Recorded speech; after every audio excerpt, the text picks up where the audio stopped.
नमस्कार दोस्तों, स्वागत है आप सभी का आपके अपने चैनल अमन प्रयास जिज्ञासा में। जैसा कि दोस्तों आज है आपका 27 जून से दोस्तों आपका एसएससी सीपीयू एसआई का एग्जाम जो कि स्टार्ट हो गया था, जो कि फर्स्ट शिफ्ट का एग्जाम समाप्त हो गया है। फर्स्ट शिफ्ट में जीके जिसके पोर्शन से आपके 50 प्रश्न पूछे गए थे, उन 50 में से अधिकतम रियल प्रश्न मिल गए। हालांकि इतना प्रश्न तो जरूर मिल गए हैं कि आपको पता चल जाए कि जो प्रश्न आपका जीके जिसका आ रहा है वो कहाँ से आ रहा है और आपको क्या पढ़ने की ज़रूरत है और क्या पढ़ने की ज़रूरत नहीं है। ठीक है, तो चलिए वीडियो को स्टार्ट करते हैं। पीडीएफ की बात करेंगे, टेलीग्राम पे मिल जाएगा, लिंक डिस्क्रिप्शन में दिया गया है, तो आप लोग जाकर वहां से ज्वाइन कर लीजिएगा।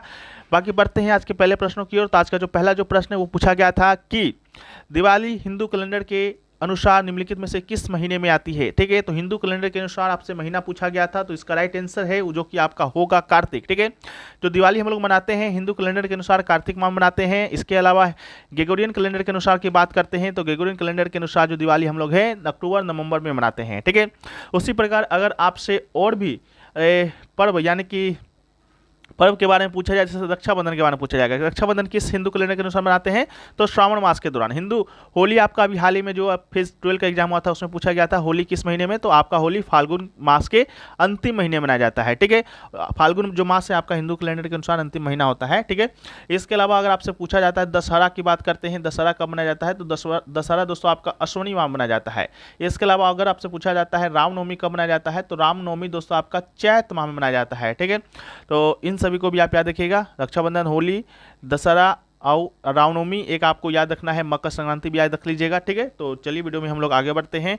उससे पहले दोस्तों आपको बता दें कि टेक्स्ट बुक पर जिस ऑफर का इंतजार आप लोग बहुत दिन से कर रहे थे वो ऑफर है जो कि दोस्तों आपका पावर प्ले सेल के नाम से आपका आ गया है, जो कि जून माह का पहला आपका बहुत बड़ा ऑफर है। ये ऑफर आपका 27 से 30 जून तक चलना है। इस ऑफर के दौरान अगर आप इनका ईयरली का टेक्स्ट बुक पास प्रो लेते हैं तो मात्र आपको 351 रुपये में ये पास मिलेगा। साथ में कूपन कोड अगर आप एपीजी यूज करते हैं तो आपको 10 की जगह यहाँ पर 12% का एक्स्ट्रा ऑफ मिलेगा। यहाँ पर एसएससी सीपीयू के एग्जाम का तो आपको मॉक टेस्ट मिलेगा ही मिलेगा जो लोग अगले साल की तैयारी कर रहे हैं, और साथ में दोस्तों आपका एसएससी के विभिन्न एग्जामों का, चाहे आपका सीएचएसएल हो या आपका अभी हाल ही में जो नोटिफिकेशन आया है सीजीएल का उसका हो, चाहे आपका एमटीएस का हो या कोई भी एग्जाम हो, सभी एग्जामों का मॉक टेस्ट एसएससी के अलावा भी आपको यहाँ पर रेलवे का, बैंक का, डिफेंस का, आपके स्टेट लेवल का कोई एग्जाम होता है उसका, या आपका टॉप से टॉप एग्जाम यूपीएससी से लेकर ग्रुप डी तक के एग्जामों का मॉक टेस्ट और पीवाईक्यू आपको यहाँ पर मिलता है अगर आप ईयरली का टेस्ट बुक पास प्रो लेते हैं तब। ठीक है, इसका लिंक की बात करेंगे तो इसका जो लिंक है डिस्क्रिप्शन में दिया गया है, तो आप लोग जाकर उसको ज्वाइन कर लीजिएगा। और कमेंट सेक्शन में पिन क्या हुआ रहेगा, याद रहे कूपन कोड आपको एपीजी यूज करना है, भूलिएगा मत। ठीक है, तो चलिए वीडियो में हम लोग आगे बढ़ते हैं।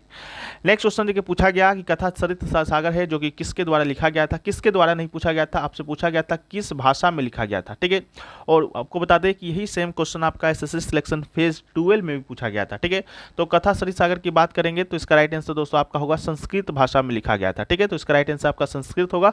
लेकिन अगर आपसे पूछा जाता है किसके द्वारा लिखा गया था तो उसका राइट आंसर आपका कुछ और होगा, यानी कि आपका सोमदेव होगा। ठीक है, इसके अलावा कथा सरित सागर को कहानियों के महासागर के रूप में जाना जाता है। यह भारतीय किंवदंतियों, पारियों की कहानी और लोक कथाओं का प्रसिद्ध 11वीं शताब्दी का संग्रह है जो सोमदेव ने संस्कृत में लिखा है। इसके अलावा एक पुस्तक और आपसे पूछा जाएगा कल्हन के बारे में, कल्हन का राजतरंगिणी के बारे में, कि राजतरंगिणी जो पुस्तक है किसके द्वारा लिखा गया है, तो कल्हन के द्वारा किस भाषा में लिखा गया है, तो ये भी पुस्तक आपका संस्कृत में लिखा गया है। ठीक, इसको भी आप याद रखिएगा। नेक्स्ट क्वेश्चन पूछा गया कि किस संविधान संशोधन के द्वारा एक ही व्यक्ति को एक से अधिक राज्यों का राज्यपाल या संघ राज्य क्षेत्रों का उपराज्यपाल बनाया जा सकता है या नियुक्त किया जा सकता है। ठीक है, हालांकि क्वेश्चन का स्वरूप आपका थोड़ा सा अलग हो सकता है, शायद आपसे इसका आर्टिकल पूछा गया हो। ठीक है, तो अगर आपके से आर्टिकल पूछा गया हो तो इसका राइट आंसर आपका आर्टिकल 153 होगा। आर्टिकल 153 के अनुसार आपका राज्य में राज्यपाल का एक पद होगा। इसी आर्टिकल में सब क्लोज दिया गया है, उसमें बताया गया है कि एक व्यक्ति एक से अधिक राज्यों का राज्यपाल है जो कि बन सकता है। बात करेंगे किस संशोधन के द्वारा ये जोड़ा गया था, तो 7वां संशोधन हुआ था 1956 में, उसके माध्यम से जोड़ा गया था। इसके अलावा भारतीय संविधान का भाग जो 6 है सरकारी नियुक्ति अधिकार प्रदान करता है। अनुच्छेद 153 के अनुसार राज्यों में राज्यपाल का पद होना चाहिए।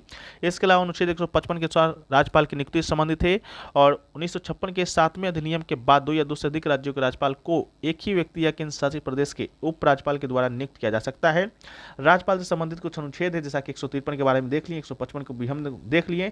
156 आपका राज्यपाल के कार्यकाल के बारे में बताता है। 157 आपका राज्यपाल के रूप में नियुक्ति के लिए बताता है। 158 आपका राज्यपाल के कार्यों की शर्त के बारे में बताता है। 160 आपका कुछ आकस्मिकताओं में राज्यपाल के कार्यों के निर्वहन के बारे में बताता है। ठीक है, नेक्स्ट क्वेश्चन देखिए पूछा गया अनुच्छेद 48A से संबंधित क्वेश्चन पूछा गया था कि जो जैविक विविधता अधिनियम जो 2 में जो आया था वो आपका डीपीएसपी के किस आर्टिकल के तहत आया था। ठीक है, तो उसका राइट आंसर आर्टिकल 48A हो जाएगा। ठीक है, तो आर्टिकल 48A पर्यावरण की रक्षा, सुधार तथा वनों और वन जीवों की रक्षा के बारे में है। किसके तहत रखा गया है, तो राज्य के नीति निर्देशक सिद्धांत के तहत रखा गया, यानी कि डीपीएसपी के तहत रखा गया है। और ये जो 48A है वो आपका 1976 में भी जुड़ा गया था 42वां संविधान संशोधन के माध्यम से, जिस समय आपका मौलिक कर्तव्य जुड़ा गया था। ठीक है, उसी समय जुड़ा गया था, तो इसको भी आप याद रखिएगा। नेक्स्ट क्वेश्चन पूछा गया कि सम्राट चंद्रगुप्त मौर्य के दरबार में सेल्यूकस निकेटर का राजदूत कौन था, यानी कि जो सम्राट जो चंद्रगुप्त मौर्य था उसके दरबार में हालांकि कौन विदेशी यात्री आपका आया था, आपका क्वेश्चन यही पूछा गया था। तो देखिए आपको बता दें कि इसका राइट आंसर आपका मेगास्थनीज होने वाला है, क्योंकि मेगास्थनीज ही आपका चंद्रगुप्त मौर्य के दरबार में आया था, जो कि सेल्यूकस निकेटर का क्या था, राजदूत था। ठीक है, और मेगास्थनीज ने एक पुस्तक भी लिखा है इंडिका नामक, जो कि भारत के बारे में जानकारी संकलित कराता है।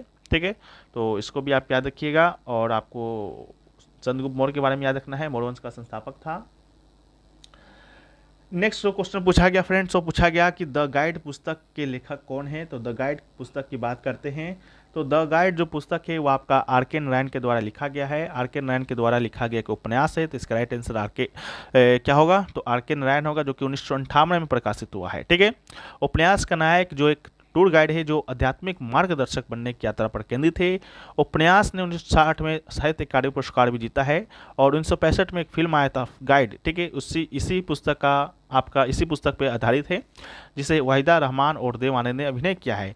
अगर बाद में आपसे पूछा जाता है गीतांजलि किसके द्वारा, तो रविन्द्रनाथ टैगोर होगा। काबुली वाला किसके द्वारा, रविन्द्रनाथ टैगोर होगा।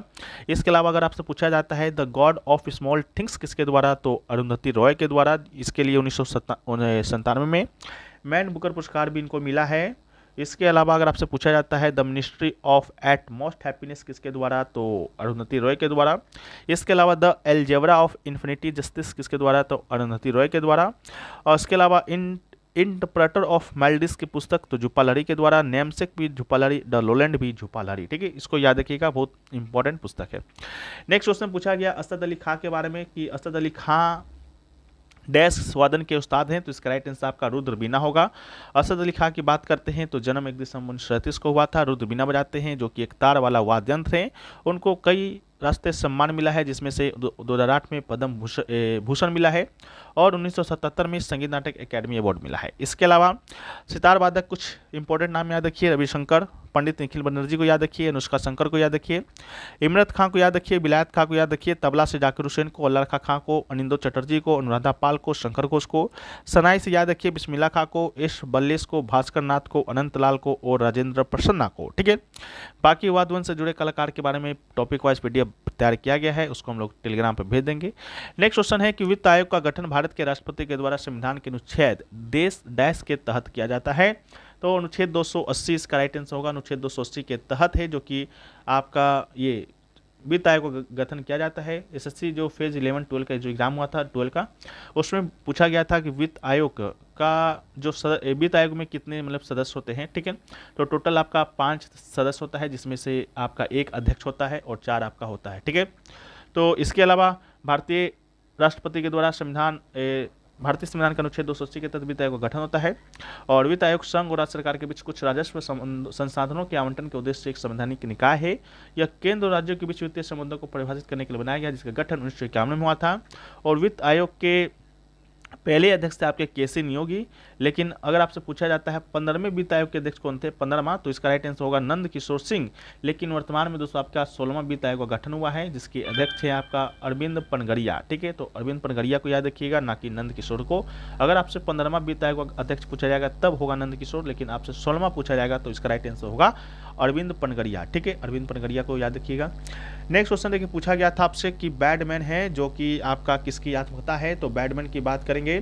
तो बैडमैन जो पुस्तक है दोस्तों आपका ये पूछा गया था, तो राइट आंसर दोस्तों आपका इसका होगा गुलशन ग्रोवर। ठीक है, गुलशन ग्रोवर का दोस्तों आपका ये आत्मकथा है बैडमैन, तो इसका राइट आंसर हो जाएगा।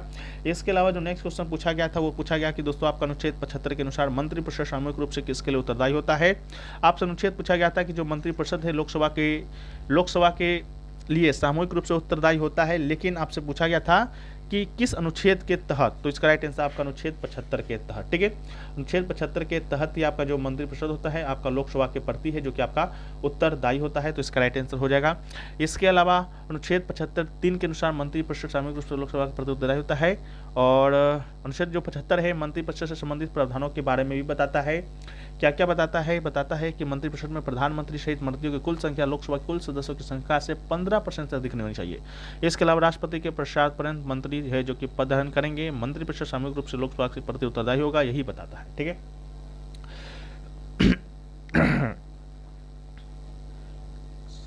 इसके अलावा नेक्स्ट क्वेश्चन जो पूछा गया कि कुचिपुड़ी किस राज्य का नृत्य प्रारूप है, तो कुचिपुड़ी बहुत इजी क्वेश्चन था आपका, आंध्र प्रदेश का है। कुचिपुड़ी एक पारंपरिक भारतीय शास्त्रीय नृत्य रूप है जिसकी उत्पत्ति आंध्र प्रदेश में हुआ है। आंध्र प्रदेश में एक आपका ये है जिला है, जिला का नाम है आपका कृष्णा, और कृष्णा जिला में एक आपका गांव है जिसका नाम है कुचिपुड़ी, और उसी नाम से आपका ये नृत्य है यानी कि शास्त्रीय नृत्य है। इसके अलावा भारत में 8 प्रकार के शास्त्रीय नृत्य है संगीत नाटक अकेडमी के द्वारा, उसमें से एक आपका कुचिपुड़ी है, एक आपका भरतनाट्यम है जो कि तमिलनाडु का है, इसके अलावा कथक है जो कि उत्तर भारत का है, इसके अलावा सतरिया है जो कि आपका असम का है, इसके अलावा मणिपुरी है जो कि आपका मणिपुर का है, एक आपका ओडिसी है जो कि आपका उड़ीसा का है, इसके बाद एक आपका है केरल का है, 2 है, एक आपका मोहिनीअट्टम है, एक आपका कथकली है, तो इसको भी आप याद रखिएगा। नेक्स्ट क्वेश्चन पूछा गया कि किस भारतीय राज्य का साक्षरता दर सबसे कम है 2011 के जनगणना के अनुसार, तो इसका राइट आंसर आपका बिहार होगा। बिहार का साक्षरता दर पूरे भारत में सबसे कम है, वहाँ का साक्षरता दर मात्र 61.80 है, जहाँ पर पुरुष का साक्षरता दर 71.20 और महिलाओं की साक्षरता दर 51.50, ठीक है। और इसके अलावा सबसे कम पूछा गया था, अगर सबसे ज़्यादा पूछा जाता तो इसका राइट आंसर और कुछ नहीं आपका केरल होता, तो इसका राइट आंसर केरल होगा। अगर यूटी के मामले में पूछा जाता है कि यूटी के मामले में सबसे कम, तो आपका ये दमन और दीव होगा, दमन व दीव सबसे कम है। और सबसे ज़्यादा अगर आपसे पूछा जाता है तो इसका राइट आंसर आपका लक्षद्वीप होगा, ठीक है। लक्षद्वीप आपका ओवरऑल बात करेंगे तो सेकंड स्थान पर है, लेकिन यूटी में बात करेंगे तो फर्स्ट स्थान पर है, ठीक है। नेक्स्ट क्वेश्चन पूछा गया कि निम्नलिखित में से कौन सा एक मौलिक कर्तव्य नहीं है, तो आपका वोट देने का जो अधिकार था वो दोस्तों आपका मौलिक कर्तव्य नहीं था, वोट देने का अधिकार, ठीक है, ये आपका मौलिक कर्तव्य नहीं था, ये आपका राइट आंसर था। बाकी मौलिक कर्तव्य के विषय में हम लोग देखें तो ये जब संविधान लागू हुआ था उसमें नहीं था, ये आपका 42वां संविधान संशोधन 1976 के माध्यम से संविधान में जोड़ा गया था, और इस समय मात्र 10 ही मौलिक कर्तव्य जोड़े गए थे सरदार स्वर्ण सिंह समिति के सिफारिश पर। अनुच्छेद 51A में इसको रखा गया था। भाग की बात करेंगे तो भाग 4A में रखा गया था। इसका जो विचार है यूएसएसआर से लिया गया था, लेकिन वर्तमान में आपका 11 मौलिक कर्तव्य है। 11वां मौलिक कर्तव्य जो लास्ट वाला है उसको 2002 में जोड़ा गया था 86वां संविधान संशोधन के माध्यम से। वो 11 मौलिक कर्तव्य कौन कौन से हैं उसको देखिए बारी बारी से। तो संविधान का पालन करना, राष्ट्रीय ध्वज राष्ट्रगीत का सम्मान करना पहला है। इसके अलावा स्वतंत्रता संग्राम के आदर्शों का पालन करना, भारत की संप्रभुता अखंडता की रक्षा करना, देश की रक्षा करना, वाहन किए जाने पर राष्ट्रीय सेवाएं प्रदान करना, समान भ्रातृत्व की भावना बनाए रखना, मिश्रित संस्कृति का संरक्षण करना, प्राकृतिक पर्यावरण का संरक्षण करना, वैज्ञानिक दृष्टिकोण को विकसित करना, सार्वजनिक संपत्ति की रक्षा करना, उत्कृष्टता के लिए प्रयास करना, और सभी माता पिता अभिभावकों का कर्तव्य है कि वो अपने 6 से 14 वर्ष आयु के बच्चे को स्कूल भेजना। यही जो मौलिक कर्तव्य है 2002 में 86वां संविधान संशोधन के माध्यम से जोड़ा गया था। बाकी ऊपर का जो 10 है वो आपका 42वां संविधान संशोधन के माध्यम से 1976 में जोड़ा गया था, इसको याद रखिएगा, ठीक है। नेक्स्ट क्वेश्चन पूछा गया था कि द फुल फॉर्म ऑफ मुद्रा, यानी कि मुद्रा में आपका एम का फुल फॉर्म पूछा गया था, ना कि पूरा का फुल फॉर्म। तो एम का फुल पूछा गया था तो राइट आंसर आपका माइक्रो हो जाएगा। इसका पूरा फुल फॉर्म होता है micro unit development and refinance agency, ठीक है, इसको याद रखिएगा। इसके अलावा प्रधानमंत्री मुद्रा योजना है जो कि 8 अप्रैल 2015 को माननीय प्रधानमंत्री नरेंद्र मोदी के द्वारा शुरू किया गया था। 10 लाख रुपए तक के ऋण 10 लाख रुपए तक का ऋण उपलब्ध कराने के लिए, ठीक है। इसके अलावा इस योजना के तहत 3 प्रकार का लोन दिया जाता है, ठीक है। और जैसा कि मुद्रा में 50,000 तक के ऋणों को सम्मिलित करते हुए शिशु नाम के 3 उत्पाद बनाए गए हैं। किशोर को 50,000 रुपये से ऊपर 5 लाख तक ऋण मिलेगा। तरुण को 5 लाख रुपये से लेकर 10 लाख रुपये तक का ऋण मिलेगा, ठीक है। नेक्स्ट क्वेश्चन देखिए पूछा गया कि एक बल्लेबाज को डैश तरीके से आउट किया जा सकता है, ठीक है। तो एक बल्लेबाज को बात करेंगे क्रिकेट में तो 10 तरीके से आउट किया जाता है, तो इसका राइट आंसर 10 तरीका है। 10 तरीका कौन कौन सा है, तो वो 10 तरीकों में है, एक आपका है लेग बिफोर विकेट यानी कि LBW है, एक आपका प्लेयर कैच आउट हो सकता है, हिट विकेट हो सकता है, रन आउट हो सकता है, स्टंप आउट हो सकता है। इसके अलावा बिना परमिशन के गेंद को हैंडल करना, और इसके अलावा डबल हिट यानी कि गेंद को 2 बार मारना, समय समाप्त करना, जब खिलाड़ी मैदान पर आने में बहुत अधिक समय लेते हैं तब भी आउट होता है। इसके अलावा क्षेत्र रक्षकों को उनके काम में बाधा डालना, जिससे उन्हें रन आउट या स्टंपिंग करने से रोकता है। मान लीजिए कोई बॉलर है, कोई यहाँ पर फील्डर है और यहाँ पर विकेट है, यहाँ पर आपका रन आउट करना है, लेकिन खिलाड़ी बैट्समैन है जो कि यहाँ पर आ जाता है और इसी को लग जाता है, तब भी आपका जो बैट्समैन है वो दोस्तों आपका आउट हो जाएगा। ठीक है, तो ये भी है, तो इसको भी आप लोग याद रखिएगा।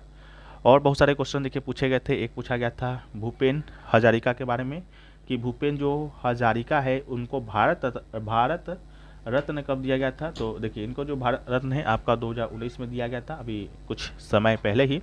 अंतिम बार जो भारत रत्न दिया गया है आपका 2019 में ही दिया गया है, 3 लोगों को दिया गया था। उन्हीं में से एक लोग थे आपके भूपेन हजारिका जी। इनको साथ में 2011 में भी आपका पद्म भूषण के अवार्ड से सम्मानित किया गया था।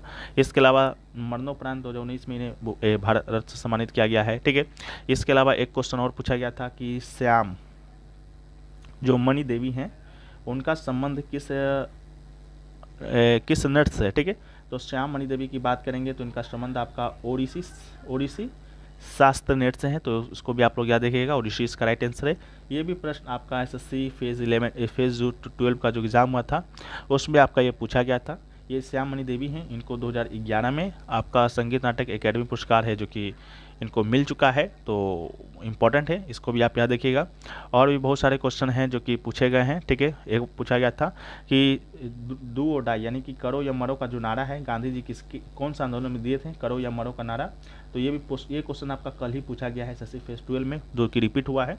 तो करो या मरो का नारा की बात करेंगे तो ये दोस्तों आपका दिया गया था गांधी जी के द्वारा। ठीक है, कौन से आंदोलन में दिया गया था, तो भारत छोड़ो आंदोलन में दिया गया था। ठीक है, भारत छोड़ो आंदोलन के दौरान ये नारा है जो कि आपका दिया गया था, तो भारत छोड़ो आंदोलन इसका आपका राइट आंसर होगा। इसके अलावा एक क्वेश्चन आपका पूछा गया था वास्को डिगामा से संबंधित कि वास्को डिगामा है जो कि कौन से देश से आया था। ठीक है, तो वास्को डिगामा की बात करते हैं तो वास्को डिगामा जो है वो आपका भारत आया था। ठीक है, जैसा कि आप लोग को मालूम होगा 1498 में आपका भारत का खोज करता है, जैसा कि भारत है जो कि उसमें भूल गया था, लेकिन नहीं। ठीक है, भारत का खोज नहीं करता है, यूरोप से आने वाला पहला व्यक्ति होता है जो कि खोजते खोजते भारत आता है।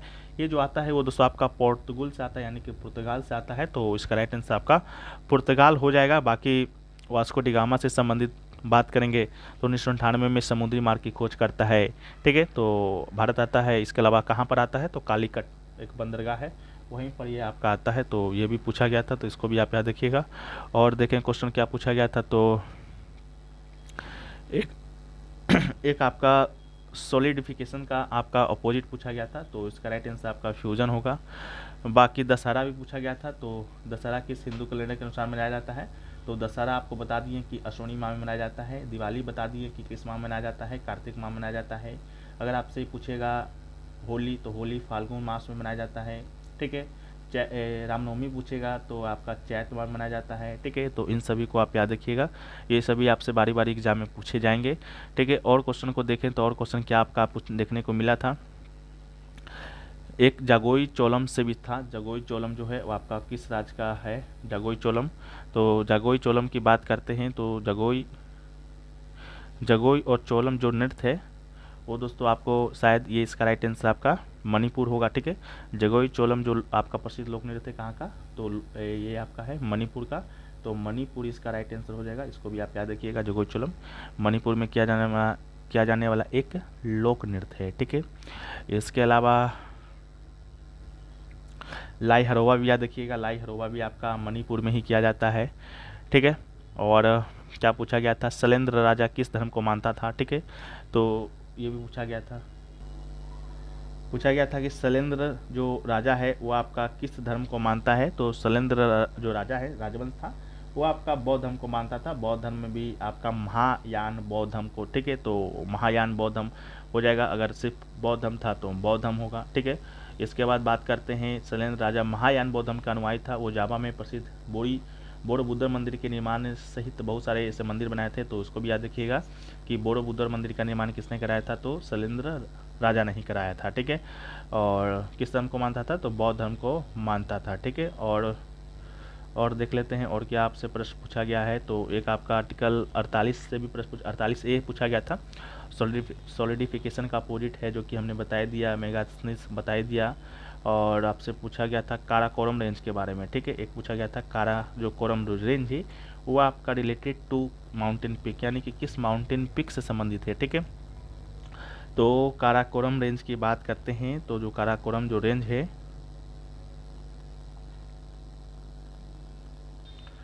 तो काराकोरम रेंज का आपका माउंटेन रेंज पूछा गया था, तो इसका राइट आंसर आपका जास्कर हो जाएगा। देखिए इसको भी आप लोग नोट कर लीजिएगा। बाकी जो आपका जो प्रश्न पीडीएफ में नहीं है उसको हम लोग पीडीएफ में आपको शामिल कर देंगे, ठीक है। एक आपका देखिए और प्रश्न पूछा जा रहा है, धीरे धीरे आप और भी प्रश्न आपका आ रहा है, ठीक है। तो वीडियो के बाद भी बहुत सारे प्रश्न आएंगे। तो एक आपका टिहरी बांध से भी प्रश्न पूछा गया था कि टिहरी जो बांध है वो दोस्तों आपका किस नदी पर है। तो इसका राइट आंसर आपका भागीरथी नदी हो जाएगा, ठीक है। टिहरी बांध कहाँ पर है, तो भागीरथी नदी पर है। और बांध से रिलेटेड आपका प्रश्न पूछा गया है तो आगे भी पूछा जाएगा, तो उसको भी आप लोग याद करते चलिएगा, ठीक है। ये जो आपका टिहरी जो बांध है वो दोस्तों आपका उत्तराखंड में स्थित है, ठीक है। और इसका जो लेंथ है आपका 575 मीटर है, और इसको भी याद रखिएगा। इसके बाद याद रखिएगा कोयना डैम को, कोयना डैम की बात करेंगे तो ये आपका कोयना रिवर पर है। इसके अलावा बाणसागर डैम की बात करते हैं तो बाणसागर आपका सोन नदी पर है, ठीक है। गांधी सागर बांध की बात करते हैं तो गांधी सागर बांध आपका चंबल नदी पर है, ठीक है। तो इस प्रकार करके आपको याद रखना है। तो चलिए फिराजी एक आपका आया था, फिराजी मूवमेंट रिलेटेड टू बने कि फिराजी जो मूवमेंट था आपका वो किससे संबंधित था, तो ये आपका मुस्लिमों से संबंधित था। तो इसका राइट आंसर आपका हो जाएगा फिराजी मूवमेंट सामाजिक, ठीक है। इसका जो शुरुआत है हाजी सरायतुल्ला ने किया था, इसको भी आप लोग याद रखिएगा फिराजी मूवमेंट को। और सन 1818 में किया था, ठीक है। इसका एम था spread new found religion to सरीतुल्ला about Islam and flowing the फाट, ठीक है। तो चलिए मिलते हैं हम लोग नेक्स्ट वीडियो में। और यही सभी क्वेश्चन है जो आपका जो क्वेश्चन है आपका इधर उधर कहीं से नहीं पूछा जाता है। जो क्वेश्चन पूछा जाता है आपको एसएससी के द्वारा जो PYQ वगैरह होते हैं उन्हीं से पूछा जाता है, ठीक है। तो आशा करते हैं वीडियो आपको पसंद आया है। वीडियो पसंद है वीडियो को लाइक कर दीजिएगा, चैनल पर नए होंगे चैनल को सब्सक्राइब कर दीजिएगा। जो भी क्वेश्चन यहाँ पर छूट जाएंगे हम लोग PDF में आपको रात को दे देंगे। मिलते हैं हम लोग नेक्स्ट वीडियो में, जब तक के लिए जय हिंद।